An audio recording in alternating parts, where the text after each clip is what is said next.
that title. Sure. My name is Dayton Egloff. I'm Mr. Leather, Colorado, uh, 2012, and I won my title a year ago in May. So actually, Colorado is one of the few states where I will give my title away before competing at IML this upcoming May.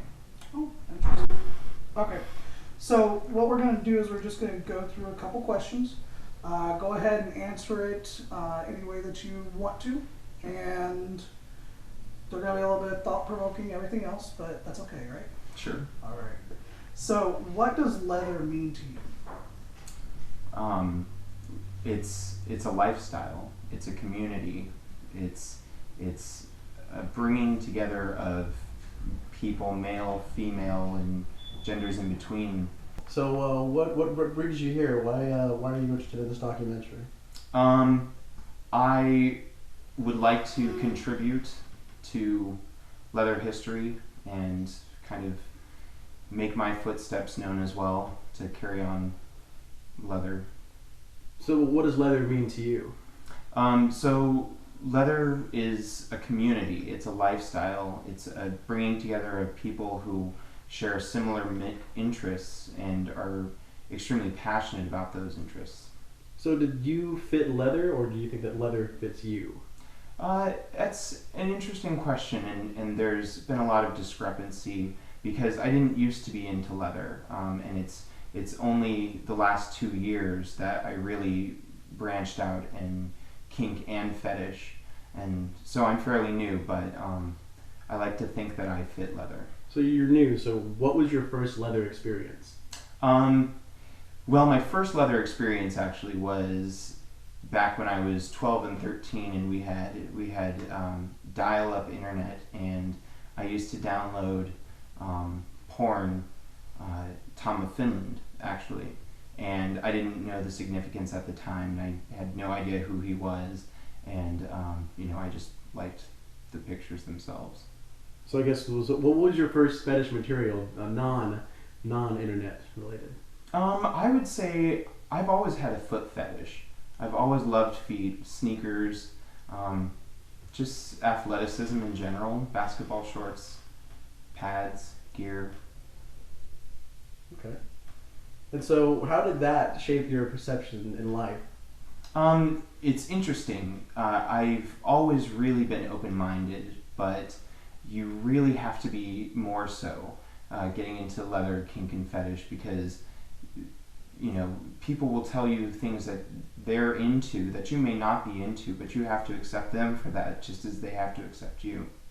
So, you talked about why you got into fetishism, but what got you into the leather lifestyle?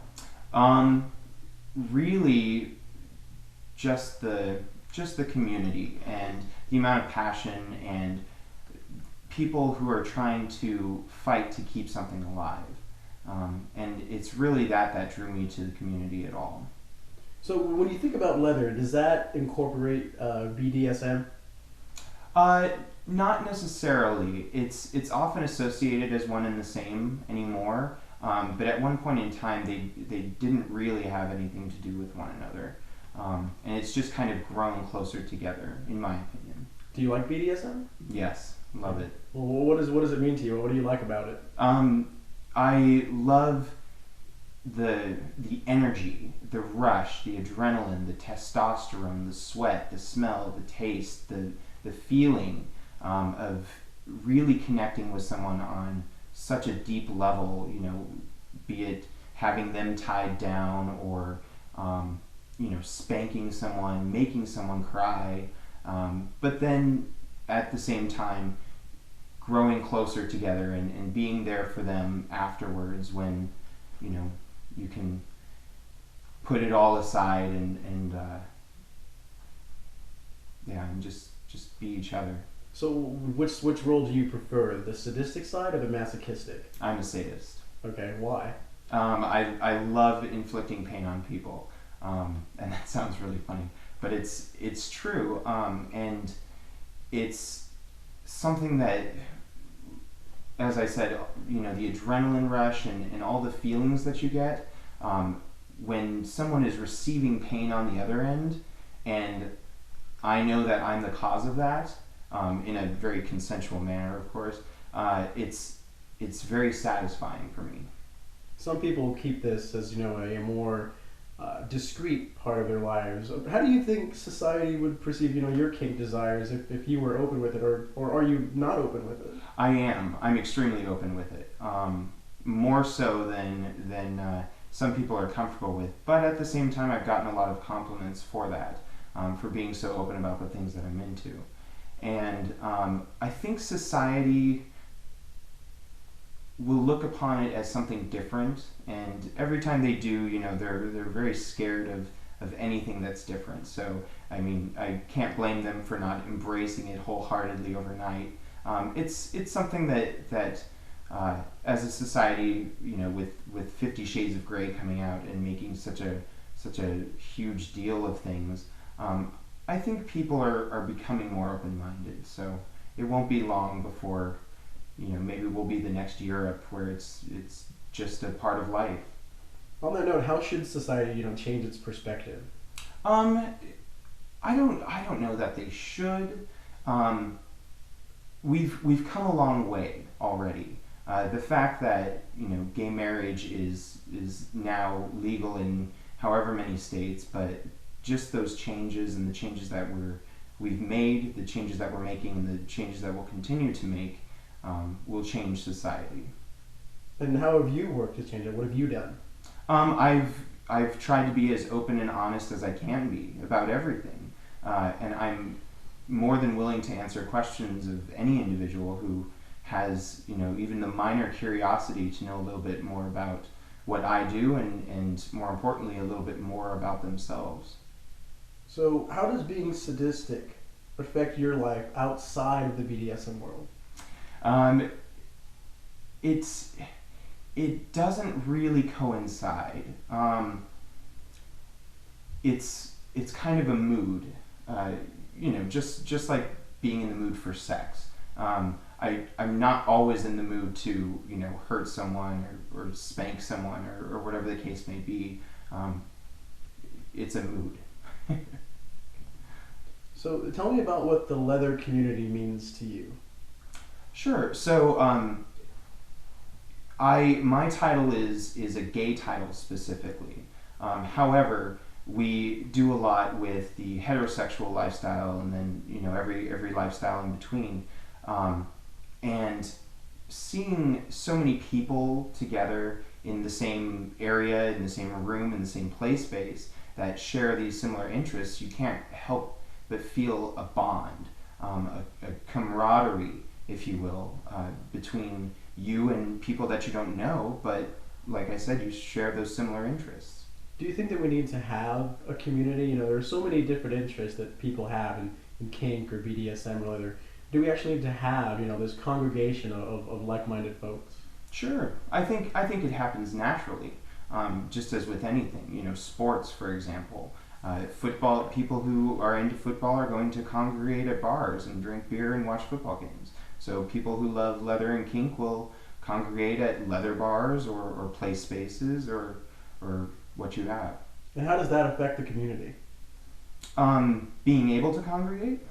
I think being able to congregate really brings people together. And in addition to that, it also helps those who are curious and haven't done it before feel more comfortable with being in a group setting. So this leather community that we have, how does that affect the societal thoughts you were talking about earlier? Does that help, or is that a little bit too much to take in? Well, there's always strength in numbers, and the larger the community, the louder the voice.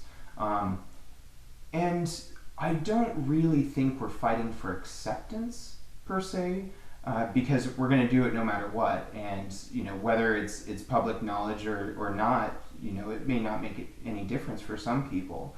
For me, being open and honest about it in my daily life and in my work life and in my home life, that's something that won't change. And not everyone is like that. Some people like having the separate lives. As it was told to me once, it's kind of like being a superhero. You put on your suit, you go to work, you work 9 to 5, you come home, you know, and then you become a completely different person in the dungeon. So this other person, is that who you are? Sure, at times, absolutely. Yeah, I think we all are in some ways. We all have our professional lives, and then at the same time we like to get crazy. So I noticed your cap and the your shirt and also the red trim along your title, and that almost kind of looks like the leather flag. I mean, you're missing the only thing you're missing is a little bit of white. But can you describe the leather flag to you, describe the leather flag rather, and what does that mean? Sure. Well, the leather flag. Funny story is that the leather flag doesn't really have any set significance. Um, it was made and it was open for interpretation and still is, and it means different things to different people. But for me, it's a symbol of what we stand for. It's a symbol of our freedom and ability to, like I said, share that commonality with others. In my case, it's a symbol that stands for my ability to flog or spank or tie someone up or do all those things, and I'm very passionate about that, so it does mean a lot to me. Do the colors of the flag mean anything to you? Anything specific? Not necessarily. The heart for sure, because as with anything, when you're passionate about something, your heart is going to be in it 110%. So. What are other symbols or other representations that you think reflect the leather community? There's a lot. There's a lot of different flags actually, which is funny, and a lot of different symbols. But people associate leather with things like 50 Shades of Grey. A nightstand novel that really brought leather and kink to the surface for a lot of people and opened their minds. So for some people that may be the symbol to them. For me, Tom of Finland is a symbol, an artist that broke a whole lot of laws, drawing the things that he was passionate about. Boots, boot blacking, whips, chains, rope, you name it. So is the leather flag the only flag that you hold allegiance to? No, not at all. I hold allegiance to quite a few flags. I also enjoy rubber, and if there was a flag for wrestling gear, I would certainly hold allegiance to that as well. No, I think you can't really just love one thing in kink and fetish. Like I said, you have to be open-minded. So what does it mean to you to have a leather community? So in Denver, where I come from, we have our associated leather bars, and just having not only a community but just friends, and knowing that no matter what I say, it's not going to shock them, and I can be open and honest about myself, and that's very refreshing, because society isn't like that in a lot of ways, especially when it comes to kink and fetish. So having a community with like-minded people, it does mean a lot, because I can be myself. How does the outside society affect the leather community, or how does it benefit the leather community? That's a good question. I think it allows us to feel something special about what we do, because it's not accepted on such a large level, and because society does still think of it as kind of a taboo. It's kind of like we're getting away with something terrible that we've done. But in that way, I really think that's what keeps it special, is like I said, the fact that it's not wholeheartedly accepted by everyone. And on the reverse, how does a leather community benefit society? Well, just in that same respect, I think it offers them curiosity, a little hint of wanting to know more while still being afraid. And it's that same excitement that got me into it in the first place. And so what does the meaning of community mean to you? Community. It's the key word of all leather title holders, and I was told once that you're supposed to say it X amount of times in your speech if you want to make any difference at all. It is a huge part of what we do, and it is a huge part of what we are. The fact that we have so many people with these interests, and it's not just one or two people doing something different. It's a large group of people that share those similar interests. And to the community, what is your contribution? What do you feel like is your contribution? Well, I've been complimented on a number of things during my title holding. One of which is being so open and honest about the extremes and fetishes and kinks that I'm into. And because of that, it makes others feel more comfortable talking about it themselves and even experimenting with things that they may not have in the first place. What is gear? Gear is a loaded word. It means a huge number of things to many different people. It can be sports gear, it can be play gear, it can be leather outfits are gear. I think it's an all-encompassing term for whatever you're into. And what kind of gear do you own? Oh, I own all sorts of gear. I own 50 wrestling singlets, we own Zentai suits, we own Superman, Spider-Man outfits, I own boots, we have sneakers, we've got rope, chains, slings, whips, floggers. I could go on, and I don't think we have that much tape. And so how is gear incorporated into the leather community? I think by default, because leather isn't just something that you can fold up and put in a small drawer. It takes up half of your closet usually. I think that's kind of where the all-encompassing term of gear comes from, is the fact that there's so much of it, and shipping it when you're trying to travel is just as expensive. So how do you reconcile the gear with the leather? How do you combine it? Well, like I said, it's a lot about open-mindedness, and not everyone who is into leather is just into leather. They're into a lot of things. So I think by default, being into leather implies the fact that you are into some sort of gear, whatever that means to you. So how can these two communities exist together, the gear community, the leather community? It's interesting because a lot of people think leather and rubber, for example, don't mix. And you have IML on one hand, but then you have MIR on the other hand, and some people completely separate them. In my household, my boyfriend is into rubber and I'm into leather. And he wears leather and I wear rubber, and so the two can coexist, and I believe they do in a lot of cases. So how can we move forward by exemplifying both groups?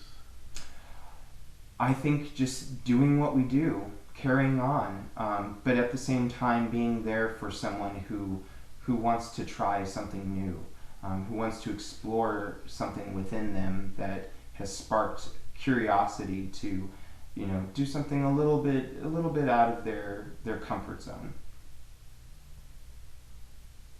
Do you believe that the term leather encompasses gear? Yes, I believe so, because I believe it implies almost the same thing. For me, for example, whenever I have my leather packed or shipped, I refer to it as gear. Okay. And so do you think that there are two distinct communities, or are we really just one? I think it's one large community, due to the fact that it's not accepted by society, and you can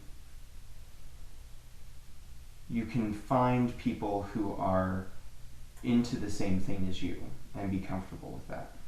Do you think that we have common goals? Sure. Partially. I believe that we just want to be able to do what we do and have fun doing it. At the same time, I don't know if everyone wants it to be so widely accepted, because then it wouldn't be special anymore.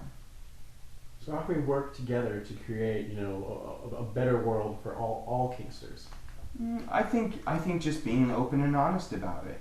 to a certain extent. I mean, you don't have to go into gross detail about the things that you do, but just being a little bit more open-minded and willing to explain to someone when they ask a question. So what do you do to help that happen? How do you assist in that development? Well, like I said, I'm definitely open and honest about the things that I do, and I'm not ashamed of that. I've come a very long way to get here, and I'm happy with where I am. What obstacles have we overcome in the past as a community? Oh, countless obstacles. Acceptance. The fact that it used to be illegal to be gay, and it still is in some places. And then in addition to that, the AIDS crisis that still continues to haunt us today, but we're making great strides to overcome even that. What other obstacles do you have to face for the future? I think just society as a whole, people who are closed-minded and are unwilling to accept something that's different, even if they're not into it. And quite frankly, I think everyone is into something. Sometimes they're just afraid to admit it. So what's the best way to proceed to a more productive future of any communities or one community that we have? I think just holding together. You've got to pick and choose your battles, but if you stay strong as a community, then you can certainly overcome any obstacles.